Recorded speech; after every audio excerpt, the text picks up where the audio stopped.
Hello, Lotana Izogu of Skills Tribe here. Today I'm going to be talking about the different mistakes that I see, the biggest mistakes I see introverts making. Mistake number one, not owning your introversion. What I mean by this, I'll actually give a story to illustrate this. Yesterday, I was scrolling through Instagram and I came across this post that was done by somebody I know, and she was talking about how she used to be really insecure about her smile because usually when she smiles, her gums show, and like she was really insecure about that. And it was bad because she became really insecure because people were calling her. She said somebody actually called her horse teeth, right? But it was until she had a conversation with herself, until she sat down and she had this conversation with herself where she was like, see, this is me and I have to learn to accept myself. And she started to own her smile. Did people start to compliment her on her smile? So until she owned her smile, it was like a stumbling block. So she learned to own it, and in learning to own it, people started to compliment her. It's pretty much the same for introversion, right? I remember how in the past, people used to tell me things like, why are you so quiet? You know, all those like annoying questions that they constantly ask introverts. And it was until I had to get comfortable with my introversion that it now became a compliment. People started telling me things like, oh, Latana, you're so zen, you're so quiet, and it became a compliment. So, mistake number one, not owning your introversion. Mistake number two, believing that introverts can become extroverts. So if you listen to the interview that we had a couple of weeks ago with different experts coming to explain the differences between like introversion, shyness, and social anxiety, don't worry if you missed that. Just check from my old emails, my previous emails. You'll see the link, or you can go to skillstripe.com/blog and you'll see the video there, right? But in that interview, we established that introverts are people who recharge by being alone, by solitude, and then they sort of get drained when they socialize, right? You cannot go from extrovert to introvert. It's not possible. Like as an adult, your personality is formed. You're an introvert, you're an extrovert, or we all have a bit of both, but there's one that's like more dominant.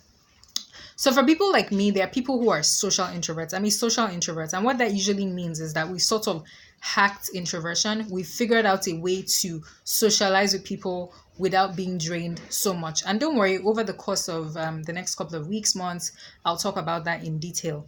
Now, the third mistake I see people making is not budgeting their energy. So as introverts, right, we have to think of ourselves as like laptops. When we are alone, your laptop is sort of like plugged in and charging. When we start socializing, that laptop is like you plugging your laptop out of the wall and it starts to run on battery. The more you socialize, the more your battery life reduces until it gets to zero. And the only way to fill it back up, the only way to refill, to recharge is to actually plug it back into the wall to charge, right? So as introverts, I see a lot of people not budgeting their energy. We have a limited amount of energy for socializing. If you are not budgeting your energy in the right places, you're going to find yourself being drained and achieving nothing. So budgeting your energy is really important. Mistake number 4 is not being, what did I write here? Yes, not being observant about what drains your energy. So this is more on a personalized level, right? There are activities that you are going to do that will drain your energy, that will make you feel like a half of a lemon that was squeezed to make lemonade, right? And you need to be observant about these kind of energies. You need to see you need to see what activities leave you extremely drained, and you have to limit those activities. There are activities that recharge you, there are activities that drain you. So for me, like listening to music, when I go like kayaking, when I go to the beach, it is very energizing for me. So you need to be observant about activities that drain you, and you need to limit those activities to say, okay, I've noticed that this activity drains me a lot. Like traffic is very draining for me. So it's sort of like modeling your life or setting your life up in a way that you sort of prevent the activities that drain you. So mistake number 4, right, is not being observant about activities that drain you.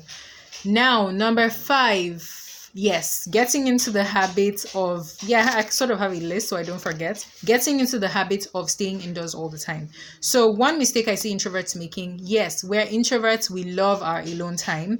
But if you get into the habit of staying indoors all the time, you run the risk of becoming like recluse. Another thing is there's actually research and studies that have been done that show that if you want to have a really long life, to live for longer, forget all those like eating health. I'm not against fit farm, right? But I'm just saying up the top of that list is social interaction. So if you're constantly by yourself, alone, not going out, like you're literally indoors all the time, that is a huge mistake you're making as an introvert. Unless you want to die young, then yeah, keep it up.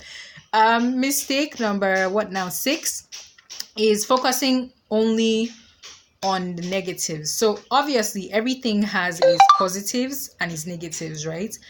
Introversion has its positives, it has its negatives. But if you constantly focus on the negatives, that's a big mistake because you're failing to see the positives of introversion. Now, if you're wondering about the upsides of introversion, catch the interview we did a couple of weeks ago about introversion.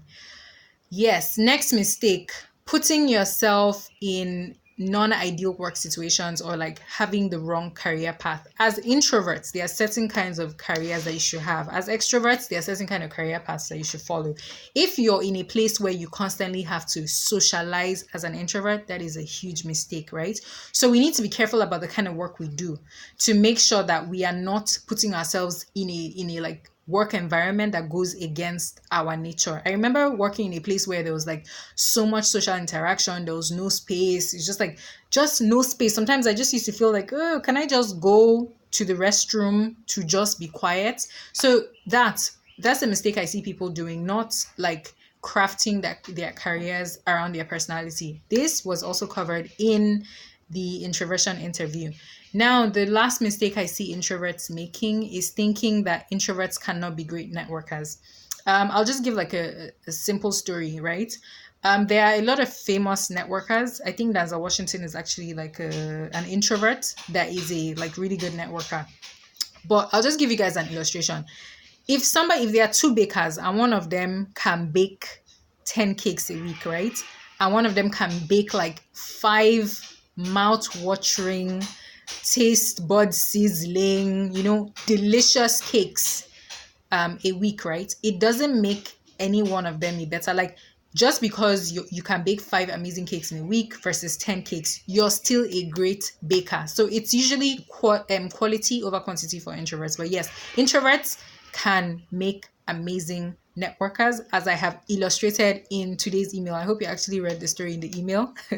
Yeah. So I hope that I've been able to actually explain to you guys the mistakes that you're making as an introvert. You can write back to me and tell me which one stood out for you. If I didn't mention any, write back to me and say, oh, I see that introverts are making this mistake. Let me know. I'm constantly learning.